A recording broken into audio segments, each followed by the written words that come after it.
Hi, what's up guys, it's Riji here and welcome to another video. And today we're gonna celebrate because this dude here is in jail. Today is gonna be a rant video about Bartomeu, about Barcelona in general, a coverage of the Barcelona-Sevilla game and just laughing at this dude. He unfortunately became the president of FC Barcelona in 2014 and his reign ended in 2020 when he resigned. During his presidency, Barca experienced one of the worst periods in their modern history. Yeah, they won the treble in 2015 and that squad was good, the treble was awesome, but Bartomeu did not have the right time to ruin Barcelona, which he did at the end.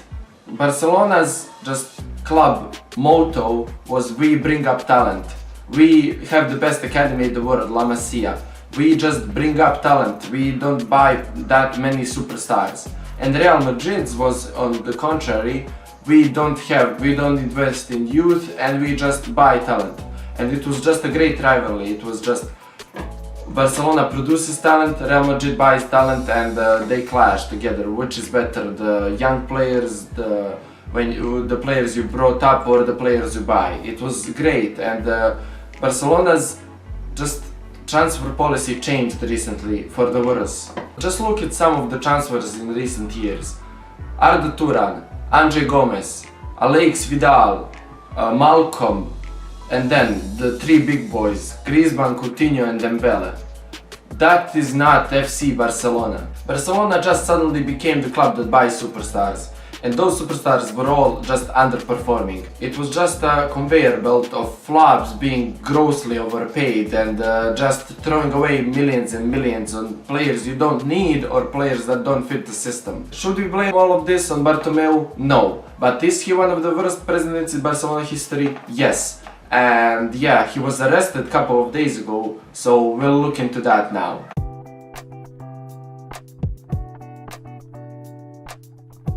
So, Bartomeu and three other Barcelona former or current employers, one of them being his assistant and two of them still being at the club. His assistant is gone with him, and the two being at the club, one of them is head of legal actions.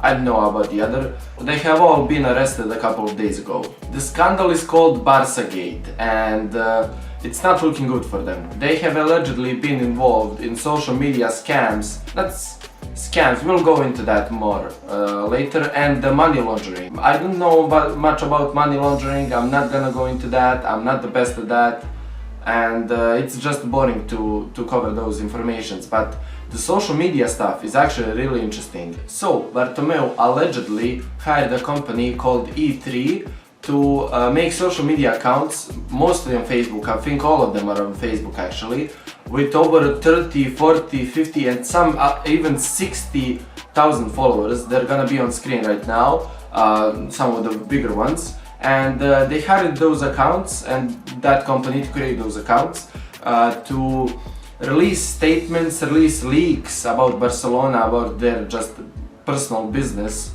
like in club business, and they actually bombed statements with hate from Pep Guardiola, Gerard Piqué, Xavi, Messi and all of them.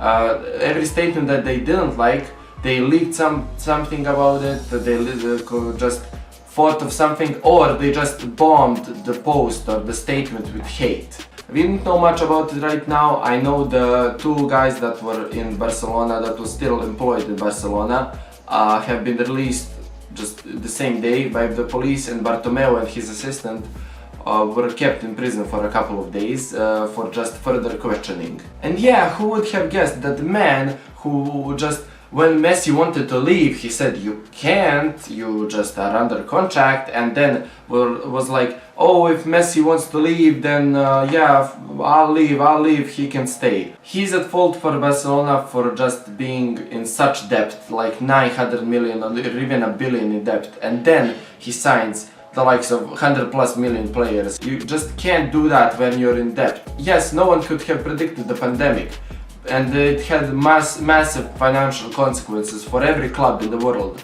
But Barcelona should be more stable than that. Just can't let one year without fans in stadium, just make them 1 billion in debt. You can't do that. And how did he get away with this for so many years with the whole social media stuff? Well, he actually just paid them in just under 200,000 euros. Which, if you pay just under 200,000 euros, if like those payments, he didn't pay him that much, he paid them over 2 million piece by piece. You just can do that as a president of the club. You don't need permission from the owners or the board. So yeah, this alleged criminal and just a trash president was finally caught by the police, by the Catalan financial police station or something like that. They were investigating the payments he made and all of that, and they actually discovered a 36 page just document of I3 and just the contact between them. I'm not good at legal stuff, I'm not gonna pretend I'm good at legal stuff, I'm not gonna cover it, just do your research if you wanna get more in depth. I'm just covering the basis here. I'm not really an expert in legal stuff, so I'm not gonna just dig myself into a hole and say something wrong. Finally, we can end this chapter. Bartomeu is in prison. I don't know what the fine, what the punishment will be, but whatever it is, we can finally see that he is allegedly a criminal. So yeah, good. And now showing Messi's best assist of this season. Okay, so the company is called E3 and he paid them over 2 million, and here is where he lives.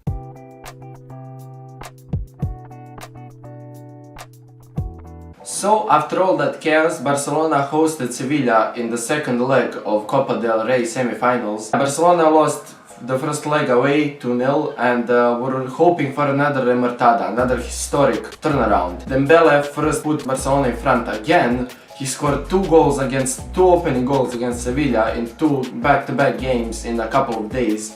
He's hitting some form right now and I'm glad to see it. I hope he can stay fit. He's undoubtedly talented, but he's really unprofessional, and I hope just that he matured and that this will be a turnaround season for him and just for his Barcelona career. He actually hit a great shot on the edge of the box and it was a nice goal. So yeah, Barcelona started the game nicely and were 1-0 in front.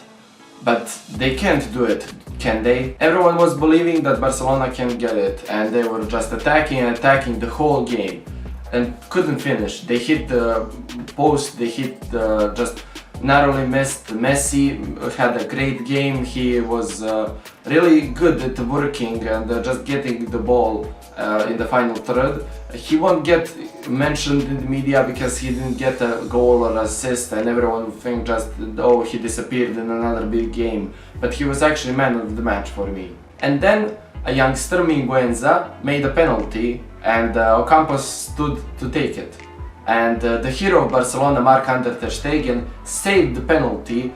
I just was thinking that the game was over there. It was 70 something minutes, 75, 76, and it was still 1-0. And yeah, Barcelona was just getting more desperate and desperate. And one of the guys that always bombs forward when Barcelona are just desperate is Piqué, who actually played as a striker in Man United youth team, if you didn't know that. So yeah, it's always, you know, Barcelona are in need of a goal when you see Piqué on 20 meters away from a goal or just in the box.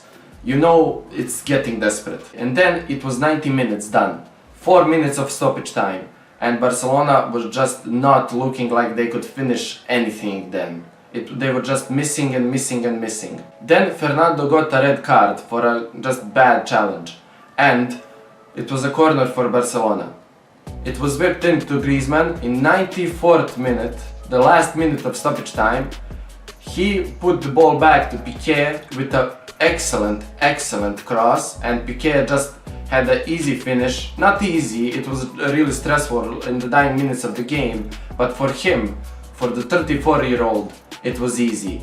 5 meters away from goal, he just headed it in and celebrated with the camera, and I don't know, it was just an amazing moment. Barcelona have done the remontada again. Sevilla looked miserable. They knew they don't have the chance in this one. They were down to 10 men and just really frustrated. From a game they had no attacks in and missed a penalty against the run of play. Sevilla were just so frustrated and Barcelona looked like the better team on the night. The extra time rolled around and Barcelona still needed the goal. It was not over yet. And then the hero Martin Braithwaite scored from a great delivery by Jordi Alba. It was such a good goal and you could see Barcelona could actually score 3 or 4 more. But they didn't attack, they were just passive, a bit more passive. They didn't need a goal, they were mature and they were just stable. Sevilla looked more and more frustrated. De Jong got a second red card in the game. They also got plenty of yellow cards and yeah, I could feel the emotion of Sevilla, the frustration, it slipped away from them in the 94th minute after a missed penalty. But also Barcelona made history again. And Barcelona have a great chance of winning this one, with Levante and Athletic Bilbao playing the second semi-final. But Athletic Bilbao, as Barcelona know, is no team to mess around with. And they lost the Supercopa final, I think, to them on just in the 90-something minute. So yeah, watch out Barcelona. But I think they should have this in the bag. So what a week for Barcelona, from Bartomeu going to prison to doing another remontada. It was just full of emotional roller coasters. The game itself was just an emotional roller coaster and also, yeah, just a crazy week. And also the week is not even over yet, it's just Thursday. Barcelona have a game in 2 days versus Osasuna. And but Atletico Madrid slip in their game, Barcelona could come really close to the title. They are now second and on goal difference with Real Madrid, but Atletico Madrid look like bottling it, so watch out. Barcelona have been actually the best team in La Liga in 2021. They're really good lately and I could see them winning the Copa del Rey. I don't see them turning it around against PSG, but you never know. PSG is not that good since Pochettino took over, and their actual result versus Barcelona and Kylian Mbappe hat-trick was a bit of a just odd game, and because they were really underperforming in League One and are not in League One even, and are not even first, which is surprising for PSG. So PSG are vulnerable. But I don't see Barcelona winning this. They need the 4 goals, they need a 4-1 victory or something like that, and yeah, they're not doing it. But still, a season where they can win Copa del Rey and even maybe the league, I could see them winning the league. That is not a bad season for Barcelona anymore. Why would that be a bad season for anyone? That's a good season. Yeah, they would get knocked out in the last 16 of the Champions League, but still, it's okay. And them actually getting knocked out of the Champions League could be good in other competitions as they can focus on the league and the cup. So guys, that's the end of this video. Let me know what you think about it in the comments below. Let me know what you think about Bartomeu scandal and Barca Gate and all of that. Let me know what you thought about the Barcelona-Sevilla game. Who was your man of the match in the Barcelona-Sevilla game? And yeah, just let me know about all of those things in the comments below and let's have a discussion about this. Also like the video if you liked it and subscribe for more. I'm gonna be posting a lot more about football, music, and a video game video is coming in a couple of days about Rocket League, so you'll want to subscribe for that. Till then, see ya!